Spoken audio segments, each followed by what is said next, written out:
All right, now I've pressed the button. Oh God, here we go. Now we're Third time's a charm. We can finally record the podcast. Third time's a charm. You know, Jamie, the 3 starts to this episode is probably the most apt description of how my day's been going. So oh, no, that's not good. No.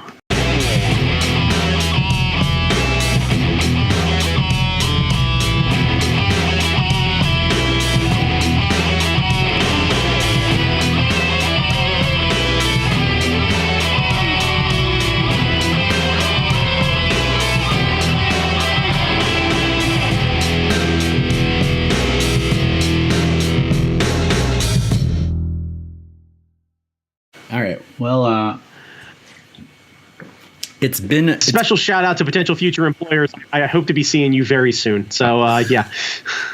All right. Well, it's been a week. What have you been geeking on, Brandon Chalmers? I've been geeking on, let's see. Okay, so I've been geeking on mostly preparation for a work trip. So, Jamie, part of my brain, and I'm going to do my best to wake up here. I promise I didn't just suddenly turn the power level up on my body. So something that I am really big into is preparation. If you spent any time around me leading up to a show or an event or whatever it is, I like to get my stuff in a row. I am a planner. And I am super addicted to gear. So in turn, I end up itching scratching both of those itches sometimes at the same time, sometimes to my detriment, where I end up ordering things I don't really need and what have you, because I get caught in my own brain. It's probably anxiety. I have no idea, but it's what it sounds like. So in preparation for out to the greater Chicago area, I'm heading to the suburb of Schaumburg, Illinois. So just a brief jaunt. It's literally like O'Hare is equidistant from Schaumburg, Schaumburg, O'Hare, and then O'Hare to Chicago. So what are we, like 30 miles, give or take, from the greater Chicago area. So I plan on going out there next Monday and got in my own head because I decided to look at the weather to see what the weather was going to be like. Yeah, actually, I'll get an update on it because I checked it out, last night. But let's take a look. For any of you following along at home, I use the app Dark Sky. It's been one of my favorites. So let's go ahead and let's take a look here. Yep. All right. So I land at, 6 p.m. It'll be a balmy 7 degrees. It's going to feel like -7. No, sir. Let's see. With an 8-mile-an-hour wind. Now, we wake up first thing in the morning, and I have a meeting in the office bright and early at 8 a.m. At 8 a.m., it will be 0, and it will feel like -13. I don't like this at all. This sounds terrible. Jamie, to say that I was in my own head last night when I ended up ordering a fleece, like flannel sort of thing, is like an extra layer and then some thermal socks. Like, we have cold here in Maryland, and it's, it goes back and forth, and it can get rather chilly. I am literally feeling like I'm heading into Thunderdome, right? I am entering the polar vortex. Now, normally I'm a man who goes, I have a beard. I have no use for a scarf. I genuinely am probably going to go out and look for a scarf this weekend. You should. I've been in that cold. It's unique. Yeah, I don't think I'm prepared for just how cold this is actually going to be. I feel pretty confident in that statement. Yeah, if you don't wear your thermals, you will not be able to feel anything waist down. Yeah. So the statement from my current employer, I have no idea how serious they are, but there's a shuttle that goes from the hotel to the front of the office building. The walk is about 0.3 miles. So the consensus is, we'll just walk it. And I'm genuinely not sure where I am in that. Like, do I sit on a freezing cold bus, or do I try and warm my giblets with physical activity? Yeah, I mean, I think if you have a warm enough coat and your thermals, walking is okay. But if you don't have thermals and if you don't have a warm enough coat and you don't cover your face, anything exposed is it's gonna burn off. Like, because you're from Maryland and we get cold, but we do not get this cold. And we went to visit Audrey's sister in Chicago when it was around this cold.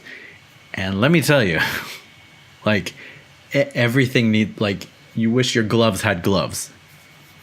Right. And this is where my head is like, I can't tell if I'm freaking out over nothing or if it's a genuine concern. And when I said it to my boss's boss on a conference call yesterday, like, hey, yeah, I was thinking about picking up this and that. And her response was, yeah. No joke. No, nothing. Just very kind of somber, but matter of fact, yeah. And it's like, oh, the cold has broken you, apparently. There's no joy there. Like, yeah. Yeah. I like it. I don't know where my head is on this, but like, when it gets down to, 6 or 7, I'm like, fuck, it's cold. The idea, Jamie, of seeing this forecast and that at 6 a.m. it'll be a low of negative 17 with the wind chill. Yeah. Yeah. And the wind's going to be there. Oh, yeah. Because it's Chicago. Yeah. And I know this. But realizing that, like, we're shooting for, let's see. Okay, so real temp around 2 p.m. should be 15. So it feels like 3. So realistically, let's split the difference here. I'm shooting for 8. You will be awake. Yeah. Yeah, I will. Yeah. Like, I don't know what to do with that. The weird thing is you'll get used to it. Even though you're not going for that long, you'll get used to it somehow, and you'll come back here. And it might be really cold, and you'll be walking around in shorts, and you'll be like, "The fuck is wrong with y'all?" Yeah. Like there's part of me that's like, "Son, you're a sturdy man. You got a lot of beef. You'll be all right." And like, all in all, I don't think anything's gonna fall off or anything. But man, do I not want to spend the first 2 hours of my day sitting in conferences while shivering? Yeah. I'm waiting for one of our field staff who is located in Orlando to just cry. Just straight up cry. They used to have the meeting at our office here in Maryland, and they decided, hey, let's go into the corporate office. I don't know if anyone thought through the idea of like, yeah, let's have a big corporate meeting in the beginning of March in Chicago. Like, you want to meet, I don't know, mid-May? Sure. Oh, yeah. Sure. Oh, yeah. That'd be perfect. Yeah, a beautiful July day? Sure. Why not? Yeah, go hang out. Go get yourself a beef. That is actually the big thing. Oh. Jamie, there is a place that is literally a mile and a half from the front of my hotel. That's worth walking to. Now, this is the thing that I'm going to be testing, because I don't know what the return policy is on the shuttle from the hotel, but apparently the shuttle goes within 5 miles of the hotel. I may abandon everyone, call in an order to the beef place, and literally treat the hotel shuttle like an Uber. Just be like, hey, I need to run in and just pick up my order. Can you give me like 2 and 2? And I just come back, light that dude up with a beef and a tent spot, and just be like, let's go back to the hotel. It's too cold to do anything. I mean, a beef is something to do. It's not a small event. It's a meal, and you have to work at it. Right, and you know me, I'm gonna get the one with the sausage inside, because if I'm gonna do it, I'm gonna do it. You got to get the sausage. You got to get the hots. You got to get it wet. You know, it's there is really genuinely a thought process of like, son, you're in a hotel room by yourself. in Chicago, will you have the fattest of moments where you bring a beef back to your room and just like slowly make all of the noises that you want to make in a restaurant? Yeah, all of the god awful noises that you would fully expect at a petting zoo, just coming out of a hotel and reminding yourself as you were halfway through going, oh my God, this is so good. That coworkers are on either sides of your room because they rent rooms in a block. Yeah. And I have to slowly explain to them that no, I didn't invite a friend over. I don't have Tinder on my phone. That was just me slowly making love to a sandwich. I think it's worth it, and also, I don't think they do. I don't think beef delivery is a thing, but deep dish delivery might be a thing. I don't know. Like I assume Chicago has Grubhub. Oh yeah. Then I have to believe that they have the ability to do that. Like, I think I could probably pay a poor kid to do this for me. Yeah. I think getting yourself a beef and getting yourself a deep dish in your hotel room is perfect for the weather that you're going to. Like, yeah, that's exactly what I would do. Yeah, like, because there is like really part of my brain where it's like it's too goddamn cold to do anything. Yeah. So let's just do that. And depending on how many people are in your company, if they wouldn't miss somebody, I might just stay in the room and eat all day. Yeah, I officially don't know the policy on that. I actually really don't. I assume, like, I have my own room. Yeah. But, I apparently also have a food per diem. So I could probably get the company to pay for my beef, which honestly, yeah. I think so long as I get a receipt, I could probably have that Grubhub order just given to me and then reimbursed. Yeah. I am going to need photos of that with your new lens. You are going to need to go all the way to 150, stand at the other end of your room so you get that nice compression. Yeah. And I'm going to need some sexy ass boudoir beef photos in your fucking hotel room. Yeah. Brandon Chalmers. You'll get a series of photos as the wrapper is slowly unfolded. Yeah. I'm going to need you to take like a little iPhone light and like position it just right. So you get the highlight, you get the circle light going on. This is that right there, Jamie. The way my brain works, I went, fuck, I should order one of those. I don't need that. This is it's like $5 on Amazon. Right, but this is my problem. I have no reasonable use for that thing. None. But immediately I'm like, sure you do. You put this on your computer monitor so that you have a nice eye light when you're doing your podcasts. You gotta upgrade your studio. I like that you low key shamed my lighting in my office. By the way, thank you for that. Your background looks tons better than mine. My background. Well, in all fairness, speaking of transitions and segues, Jamie, what the fuck is up with your background? There's a bokeh setting. Yeah. By the way, the silhouette that goes around the outside is like one of those terrible iMovie settings. Like you just set the green screen setting on. Is it distracting? Yeah. Should I turn it off? It's weird. Like, I can't unsee it because it's like trying to force its way into little areas and then watching it try and scoot its way in between your head and the headphones. Oh yeah, the buff. Yeah. Yeah. Yeah, it's that little bit of real estate in between the two. That's what was really throwing me off because it's like it thinks there's enough room, so like it starts to blur the side of your head a little bit. Yeah. Like, what the hell? It's weird. I didn't notice that because I only get a small thumbnail, so I had to blow it up. Right. And I was like, oh, that is bad. Yeah, it's weird.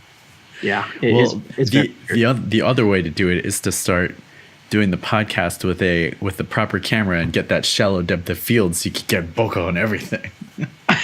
But then I would have to stay right here. Like if I move here, I'm out of focus. If I move here, I'm out of focus. It's like right here. Yeah, well, we know, Jamie, that one of your strongest suits is being able to sit still, so that shouldn't be a problem at all. Yeah. Yeah. I can move side to side, but as soon as I move forward or backwards, it's all over. So, Jamie Noguchi, I think I know the answer to this, but what are you geeking about? So last Friday, I shot an interview with my friend Monica Gallagher. You met Monica.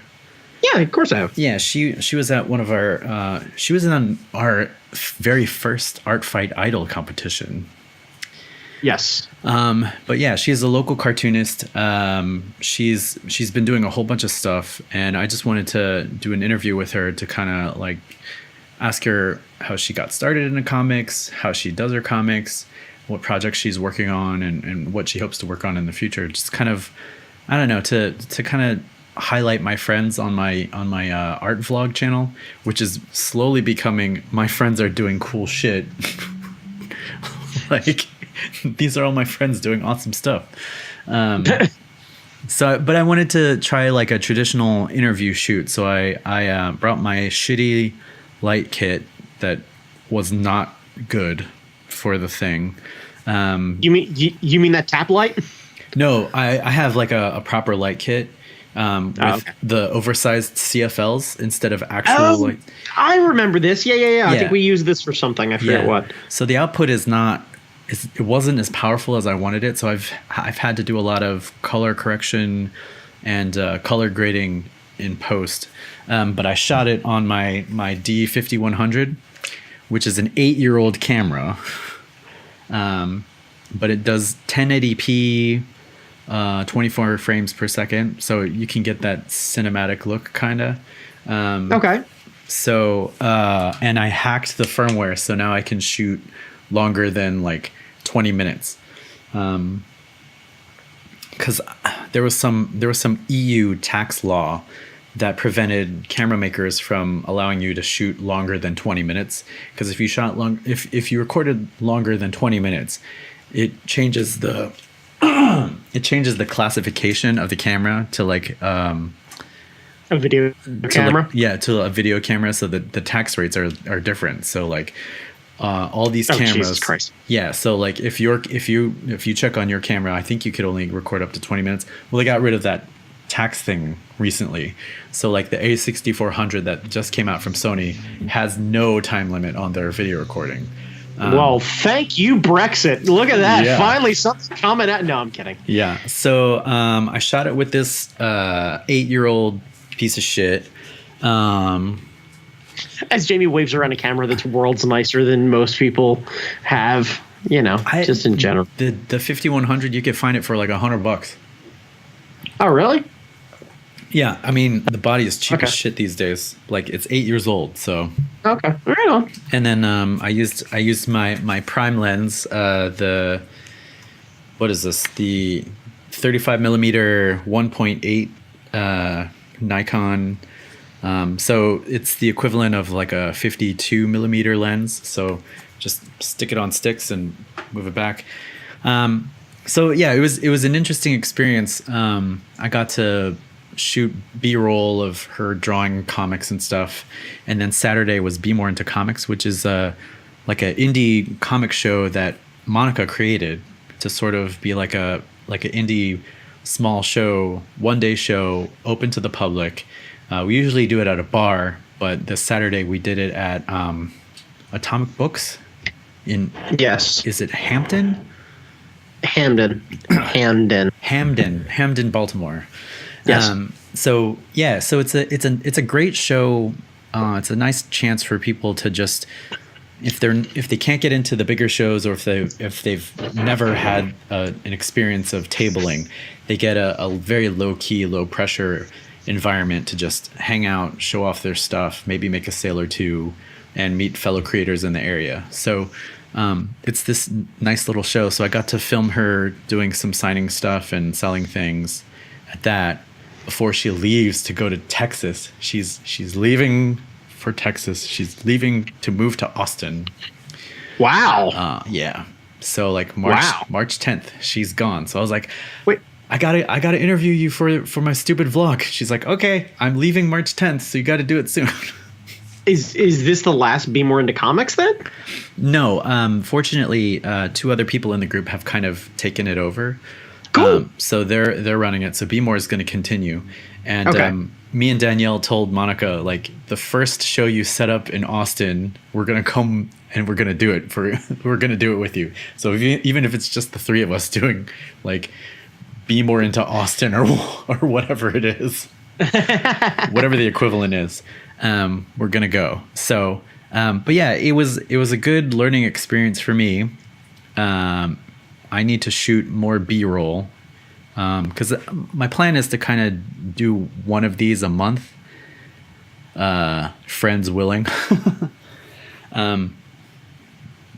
But I definitely felt the limitations of my gear, because since I can only shoot in 1080p, I can't do cut-ins, so you get one angle.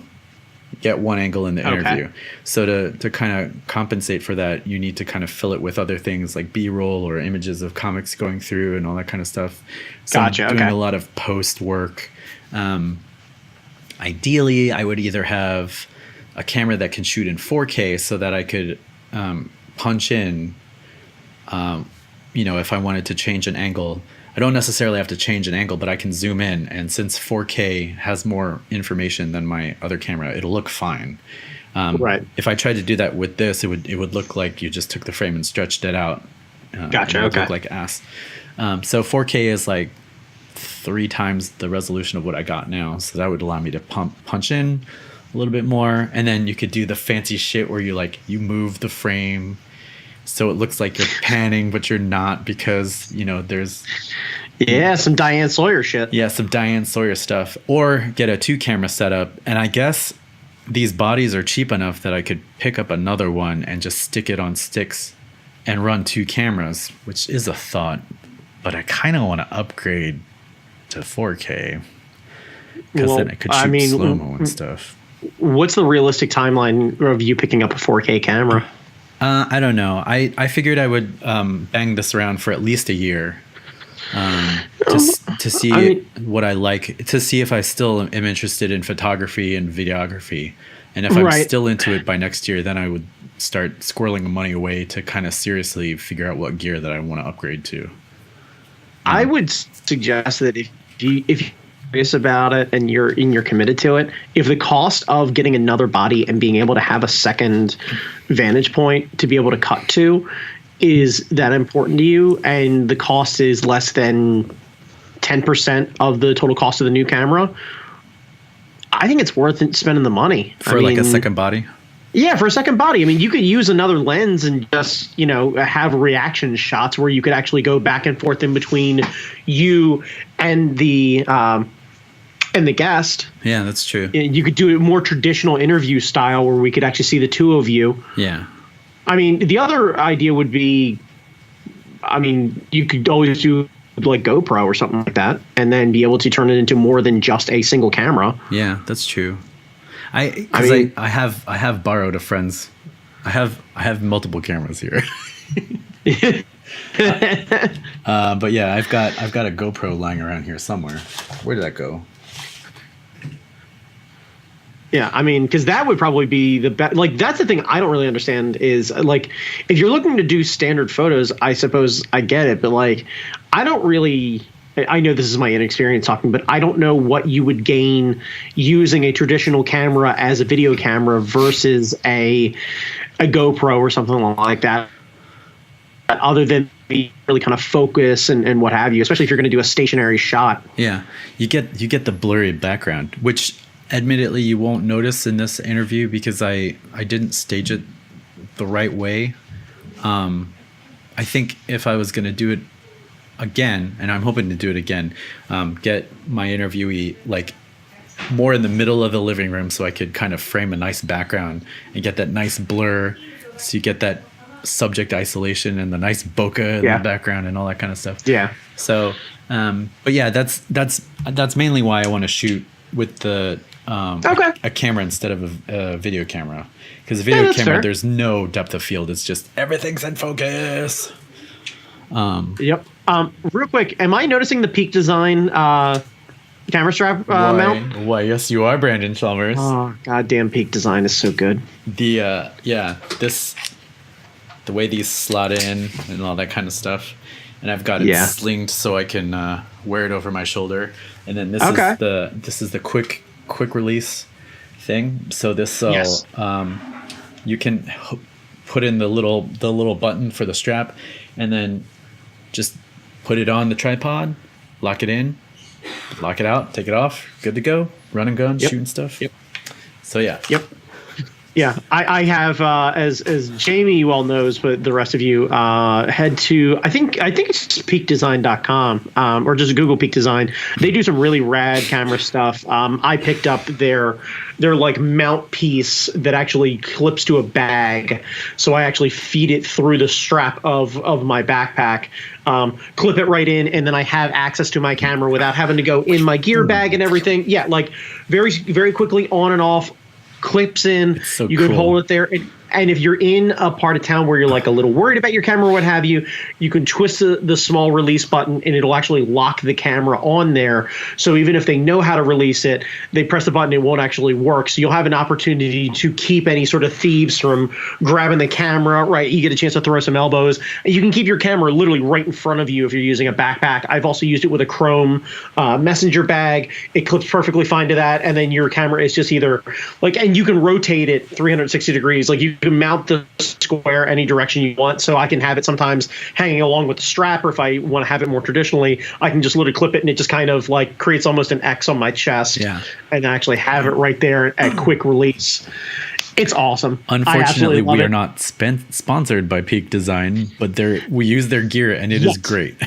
Yet, if anyone from Peak Design is listening or knows anyone from Peak Design and they're looking for weird, dumb brand ambassadors, we happen to do a live art competition, travel all around, and have our own podcast. So I'm not saying that we're interesting enough to have, but I would be happy to shill some gear and put a lot of hashtags. Oh, yeah. I mean, like when I'm not on stage, I'll be running around with a camera and I'll just wear a shirt.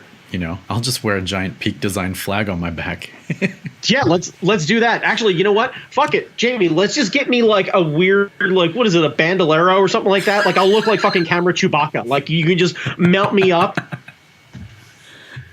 That'd be awesome. Like, I figure, and honestly, Jamie, if you have me do it, I got a lot of real estate up here. Oh yeah. Like I size 50 jacket. That's a lot of cameras going around. I could look like a goddamn Liefeld drawing if you give me enough of these things. Yeah. We could get a bunch of like point and shoots from like thrift shops and just staple them to your bandolier. just mounts on. Yeah, that'll be what it is. You'll hear the grinding and the clicking of all of the disposable cameras, and then I just huck one. You know, like I wind a disposable, click it, and then just throw it at somebody like a grenade. Oh my god, that would be great. Yeah. And I'll have to have a terrible Liefeld name like Point and Shoot or something like that. It'll have.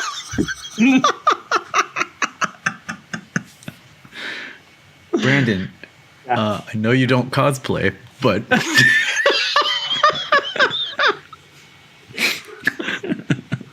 just like I'm imagining Cable, but instead of pouches, you just got point and shoots all over the place. I just got cameras. Yeah, it's a gun, but it's not really a gun. It's a camera on a camera.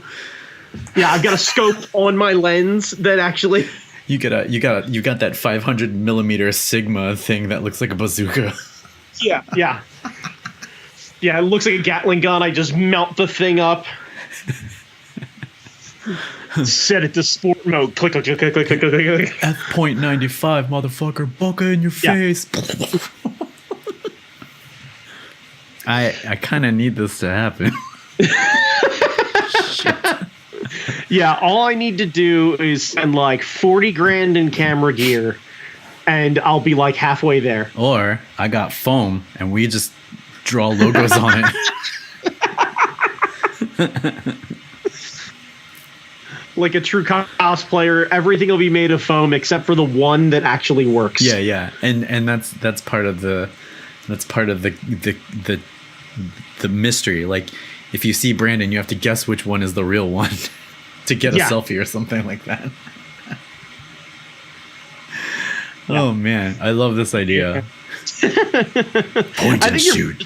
Yeah, you're more just in love with the name, I think, is really what it is. You were on the fence until point and shoot happened. It's the best name for a Liefeld 90s comic character. Yeah, I mean, if you're going to have a camera-based Liefeld character, that's it. That's it. Blood exposure. Yeah, overexposed. I don't know. Stop. Yeah. F-stop's not bad, honestly. Like that's really not bad. Point and shoot and F-stop. Yeah. Yeah, the idea is he'll go after Boca, whose only goal is to ruin the vision of everyone on the planet. Yeah. Everything's out of focus. Not today, point and shoot. Everyone will see things my way. She just runs around just spraying bleach in everybody's eyes. I can see, but only kind of. Exactly. Everything is random circles. It's all out of focus. Yeah. If there was a camera magazine, I would pitch this as like a monthly feature. I love the idea of you suddenly turning this into the milk and cheese of a camera. Not today, Boca. Yeah, for anyone not playing at home, Wizard fans and Toy Fair fans get milk and cheese, the angriest of foods. Holy shit! Oh my god! If I'm still doing this camera crap a year from now, that's gonna happen. That's gonna happen. I don't have to draw no feet. No feet. Just stacks and stacks. Yeah, Jamie, I think what we should actually do, there's a guy, and if you're not familiar with him, it's okay because it's more of the car culture thing than anything else. He's a representative for Canon. His name is Larry Chen. He goes out and he shoots a lot of video and photos for different car events. He's also associated with the Hoonigans. So he's actually got his own show on the Hoonigans channel and everything where they follow him around. And what he also does is he teaches classes on how to shoot cars in action, cars at different events, what have you. So I really think that we should try and get some money together and take a field trip out there and learn from a man who's actually run like the Baja 1000 as a chase vehicle. This dude literally rents a helicopter to chase behind trophy trucks as they ride through the desert at 150 miles an hour. And that's the guy that I want to learn how to shoot things from. He's probably using that 70 to 200 fast ass lens. Oh, the gear photos that he posts up of the multiple suitcases that he brings with him for any sort of shoot is amazing. But yeah. So I know we're supposed to add it into the show notes. Greg, I'm sorry. You want to just search Hoonigan, Hoonigan on YouTube and find what I'm talking about. That sounds awesome. Yeah, for anyone not playing along, that's basically been my current obsession as far as YouTube rabbit holes. They have a ton of content, and they've got everything from a show that's like a borderline car-related Mythbusters to camera-related stuff to rally dumbness to car repair shows to everything, like general dumb shit. They did a bunch of shows called Daily Transmission where idiots showed up with their cool cars. They revved them way too loud. They jumped them off of things and just generally blew up tires and transmissions and all sorts of dumb shit. See, and I think because you like cars too, like you shooting cars makes a lot of sense because you'll have a different perspective on it. Then somebody's just like, oh, that's a shiny thing. Click. Yeah. I want to get up on fenders and light reflections and all sorts of stuff like that and really start appreciating the lines and the design of all sorts of stuff. And I've got weird love of weird shit. Like I have an unhealthy love of early to mid 80s Hondas. We should see with all those hard angles and We should see if we could get press passes to the DC car show or something like that. We could do that. Where are you from? Independent photographer. Blah, blah, blah, blah, blah. I think realistically, if we started shooting some car meets and hangouts and stuff like that, and started getting a bit of notoriety around there, of just hey man, just introducing ourselves to say, hey, I've got a real appreciation for this. I don't have the budget to get into it, but Just want to shoot it. Make sure I take down the names of everybody. Write down, you know what I mean? Yeah. Purple 89 Civic EG. This dude's Instagram handle. When I go to edit the photos, I tag him in it. Show a bit of appreciation for being a cool sport or whatever it is. Like, I think if I went out there with a pad and pen along with a camera and lens, people will totally appreciate that. And that might be a cool way to get or a field notes with you. Yeah. Possibly a draw right now field notes. That. Oh, that's the other thing I want to do. I want to shoot a commercial for that. So when we post it, we can shoot that too. You totally do that. But yeah, that's kind of my long-term fun new project that I think I really enjoy. That'll kind of tick a lot of my boxes. Yeah. And I think you would enjoy going out with me because we could also hit up random places and what have you. Yeah. You shoot the cars. I'll shoot the owners. Yeah, we could totally do that. And I think also there's one that happens down Ocean City, and we'll talk about it later, called H2OI, that is weird, like slammed cars. Oh, nice. And it's a whole subculture of like semi-hated people, and it's fucking bananas. Yeah, it happens in Ocean City. But cool. Anyway, Jamie, do we have a topic?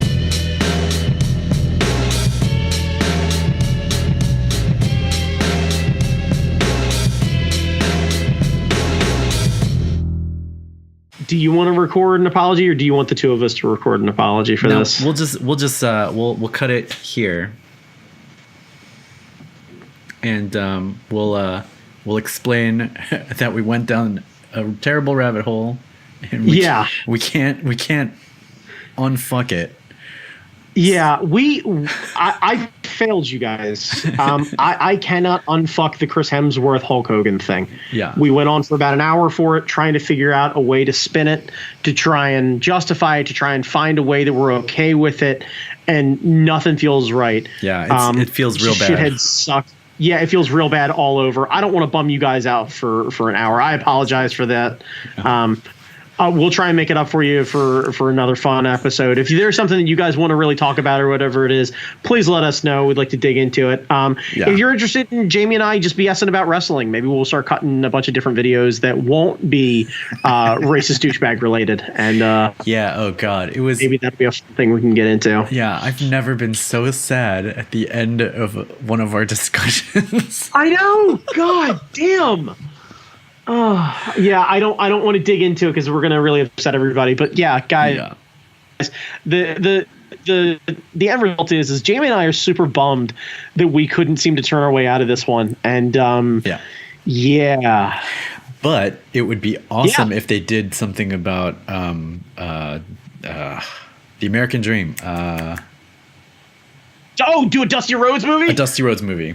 That's how we make it better. We've been talking about the American Dream, 6:05 in the PM. That's right there. Super duper Saturday nights on the super station at CBS right now. That's what we talking about. Yeah, that's making money up in this, honey. Yeah, that's how we fix it. We make Hemsworth. That's it, baby. Yeah, we put a clump style thing on him, a little bit of CGI on him, make him wear a fat suit. That's right. Talking about that bionic elbow coming from down way south Australia. They got koalas down there. They kind of a bear, but not really a bear. It's like a bear minor. Yeah. That's the movie. Right. It's like a bear flat. That's the movie I want to see. Death Ray, the son of a plumber. Honestly, after seeing Christian Bale as Dick Cheney, I think we just cast him as Dusty Rhodes. That would be so good. You're like, I don't want a comedic actor. Like, maybe we do Bradley Cooper. I don't know. But, like, I want an actor with a bit of gravitas to play Dusty Rhodes. God, man. Can we just put Brad Pitt in a fat suit? Like, I want something just kind of unnecessary. Like, just... literally, Jamie and I were talking about this the other day when we were at dinner. Like, we get a Dusty Rhodes movie, and it's him. By the way, guys, if you want to know what I'm talking about, type into your YouTube machine Dusty Rhodes Hard Times. It is the promo of all promos. Oh, so good. Who speaks as a guy who came up the hard way and how the world's fallen apart and it's hard times, and he just wants to be here to fight for you. And God damn it, having an actor just straight up record that promo, and that's it. Yeah, that's the movie. We just called the movie Dream. Yeah, that's the movie. That's the whole movie. That's it. Cut that promo and we're done. Right, yeah. His rise, his kids, how he couldn't be there, how he got a chance to see them the second time, him nurturing all the people up and everything. They started up a tournament for him and everything. God. He's in memory. He's loved. He's beloved. He nurtures everybody. He spent all of his time. You know that man, I heard a podcast with his son Cody. He would literally come home and go to Cody's matches and games. So you would end up being in the greater Atlanta area. You send your kid to a wrestling meet, right? They go and, your kid squares up with a one Cody Runnels. And in the stands, you hear 300-pound Dusty Rhodes standing up, just way in the back. All you hear is just way, way back here in the mic. That's right, Cody, get him. Put him in the lock. That's right. Shoot the wizard, baby. That's right. Put the slam on it. Give him the hurt. Put the ball up in that mother. That's right, baby. Put the pain on him. That's right. Take him in the pay window. And I swear to God, I didn't know. Like, that moment right there is the only reason I think I would want to have kids. Because otherwise, I'm just a creepy guy hanging out in a gym hearing Dusty yell at children. But like, to be able to have a kid that is age appropriate and be able to stand back and literally look off in the crowd and go, fucking Dusty is taking him to town. Yeah. Like, could you imagine trying to yell at Dusty being more fair to the rest of the kids? Yeah, that's the Excuse movie. Me, Mr. Rhodes? Right. Some of the parents really feel as though you're being a little. Well, damn, baby, if I got to work so damn hard, maybe your kids need to step their game up. That's right, talking about it. Go ahead. Tell me about putting work in. I got hard time. That's right, baby. Got gold watches on gold watches. I'm going to shine my shoes up in your ass. You best get on the other side of this, Jim. Fuck. God, I need that movie. I want that movie. Yeah, that's it. This is the way we fucking battle this movie. Kids, here's the short version. Don't watch Chris Hemsworth in this fucking Hulk Hogan movie. Don't watch anything Hulk Hogan. He's kind of a trash. Yeah. But there are a lot of awesome wrestlers out there, and I think we need to start spinning it to all of the other people who deserve highlights and everything. I want to know. There are a laundry list of wrestlers that deserve a movie and deserve a story. Where's the Ricky the Dragon Steamboat story? We need a Gorilla Monsoon one. Like, there's a position backstage called Gorilla. Yes, I want to know. I need a Gorilla movie. Where is WWE with that? Where are all of the unsung? Where's the Bobby Heenan story? Oh my God. Right, with throwing out all the one-liners and everything that happens there, just one-liner after one-liner after one-liner, just laying them down, joking around with Gorilla, and then the tragic thing of him getting cancer in jaw and esophagus, and the one gift that he's given is starting to be slowly taken away from him, and his slow decline through there. That's a fucking story. Yeah. Where's my dust? Where are all the other stories? There's so many. That's it. This is the way we're going to solve this one. God damn it, we're going to pull out. This is how we fix it. This is what I want you to do. I have completely bailed on Twitter, but if you are willing, please, on my behalf, start tweeting at Chris Hemsworth with a list of movies based on wrestlers that totally deserve it. Feel free to do the names of everything. Chris, Hogan sucks. Feel free to at Terry Bollea or whatever he is on Twitter. How about an American Dream movie where you star as Dusty Rhodes? Yeah. Yeah, let's come up with a bunch of different movies that he can totally do. The misunderstood story of Nikolai Volkov. Oh man, that would be great. Like the idea of a man being at the top of his world and then deciding to slowly drift into obscurity to be a fucking home inspector in Baltimore County. Like, right. But like the rise and fall of everything. Why not those movies? Those would be great. Where's the Iron Sheik movie? That dude is full of torment. Yeah. And they're so much more interesting than fucking... So many more interesting stories. This is what I'm talking about. This is how we solve this one. Kids, start tweeting at Chris Hemsworth. Figure out who the production team is. Start tweeting at the director or whatever it is, the guy who wrote this thing, and ask him, hey, did you get paid strictly to write the Hogan movie, or did you bother to look at anyone the fuck else in wrestling history? Oh, yeah. There are a lot of people that deserve this story, and he's not one of them. Nope. Yeah, that's it. That's it. That's it right. Yeah. That's how I immediately feel better. Thank you, by the way, for indulging me into way too much Dusty Rhodes-ness. I love. I mean, it's perfect. God damn. Yeah, that's what it needs to be. Yeah. That's absolutely what it needs to be. That makes me feel better about wrestling in general. That makes me feel better about this whole process. There's got to be a better way. Yeah, and there are better people to tell stories about. Yeah, there are better people to tell stories about. Let's focus on the people who deserve a story. The fucking Guerrero family.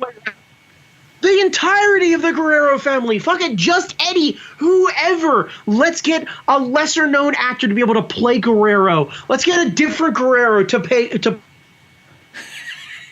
Guerrero. I don't know if that well for movie studios, but like, fuck it. Like, because we can find these movies and these stories. You're trying to tell me that the story of Dusty Rhodes doesn't carry the same weight as a story of Hulk Hogan? Fine, but I think it's pretty fucking close. And I think if you're going to tell a great story, it's on Netflix, you're dragging in all of the same people who would watch a Hulk Hogan movie. Yeah. I really do. And Dusty would be so much more fun.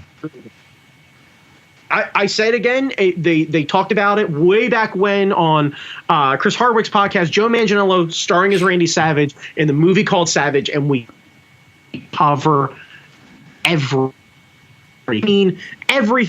good and bad, the rise and fall of Savage, watching him fall off and everything. Fuck it, we actually cast Tobey Maguire once again as Peter Parker in Spider-Man. We do the whole Bonesaw bit. We do everything that goes on with it. We let him come album, and then we let him seep into obscurity, and the last scene that you see is Savage grabbing his keys to his Jeep, kissing his then wife on the forehead, saying, running out, I'll be back, and the last thing that you see are the sirens or the police lights, and then a touching thing about how Savage was a tormented man and had a troubled past that he tried to make right, but on this day at this time he got in a car accident and he was taken from us. And that's what it is. And we ask you that you try and remember the good times more than the bad, but don't be afraid of the bad times and own what they are. And maybe not put a shine on it. And I understand that it's highlighting domestic abuse, but I don't want to shy away from it. Yeah. I think if you own it for what it is, I think if you're willing to tackle it, I think that's my big issue right now with this whole movie is they're not tackle the story in its entirety. If you don't have the balls to take a person completely as they are, try and tell this story and see how the audience feels about them after the fact, don't fucking tell the story. I don't need a sugar-coated version of this. Yeah. That's it. That's it. Company try and put the shine on Hulk by waving him in front of every big name donor and whatever it is, and send him out to fucking Trump rallies in Saudi Arabia and whatever it is, and flex his 24-inch pipe and sign everything and drop confetti from the ceiling or whatever it is in Saudi Arabia. I don't care. Fine, whatever. You work on that in your thing, but like, don't create a film that like it feels borderline propaganda-ish. I don't need to watch that. He doesn't need it. No, he doesn't. I mean, there's an argument to be had that none of these pro wrestlers need them. But if we're going to tell a story about a childhood product, let's tell it honestly because it's a great story and because the people need to be honored. And if you want to argue that people like Savage... Right, if you want to argue that people like Savage don't deserve to be honored, fine. I will absolutely that ground. I agree. Cool. Let's leave Savage and Hogan and some of the other questionable guys for all their behavior completely out of this, and we highlight some of the gems in wrestling. But unless you're willing to tell a story for as honest as it can be, don't tell the story. Yeah.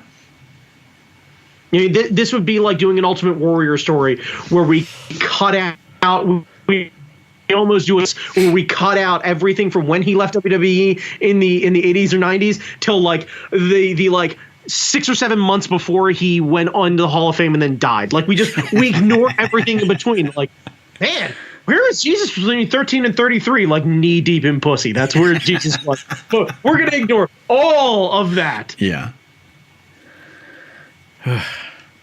Yeah, like Jesus got around hardcore enough. We're all related to Jesus. Like that's the idea. Just him, just kind of hanging out, pumping blood of Christ, and just walks away. All right, I think we fixed it. We turned out of the skid. We've turned out of the skid, and I've completely offended a lot of people. I think we've managed to right this ship. All right. Yeah, Brandon, where can people find you? Hopefully nowhere after that last line of instant regret. Anyway, you can find me on Instagram at @thatguychalmers. Jamie, where can they find you? You found me here. This is my channel, our podcast, all that kind of stuff. Instagram, Jamie Noguchi, Angry Zen Master on Twitter. You'll find my stuff. What's the other show that you've been pushing? Draw Jam? Oh, yeah. Draw Jam on YouTube. Yes. So that's my other channel. I should link it here. I guess you really should. And by the way, guys, and Jamie, I'm going to completely, I did not plan this. The video that you cut comparing climbing to art and basically to everything else is one of the most inspiring things I can think of. If you have a kid who is coming of age, anywhere between 11 to, 55, you should sit them down and have them watch that video. Because if you watch that and you don't feel a little bit better about yourself or feel a little more focused, you're doing it wrong. You need to really go see somebody and go talk to somebody about everything. That is some of the most inspiring stuff. Like, it is once again a very real reminder of why I love spending time with you, because you absolutely highlight everything that's awesome about people, and I need that, believe me, because I'm a miserable bastard. I think that's the idea. I think you and I are literally like yin and yanging each other through the world. Like, Jamie's like, yes, and everything's cool, and I'm like, everything's fucking terrible, and we're all gonna die. Let's get over here and go get some meat. You're like, yeah, buddy. Well, the best part of that video is you get to see Dan's butt quite a bit. Dude, that man is on point. I said it before, I'll say it again. I cannot wait until it finally hits him and he starts gaining weight, because it's gonna come on like a fucking tsunami. It's gonna be amazing. By the way, the mental terribleness that I just did by accident, talking about a tsunami ruining a Thai guy's life, is the specialist kind of wrong. All right, let's stop it here before we keep going. I just subconsciously did something really terrible. I'm super sorry. That's wrong. I mean, I still hope Dan gets really fat, but that has nothing to do with the weight. All right, I'm going to end this right now. Yeah. Thanks, Dan. That's all I'm saying, buddy. Cheesesteaks.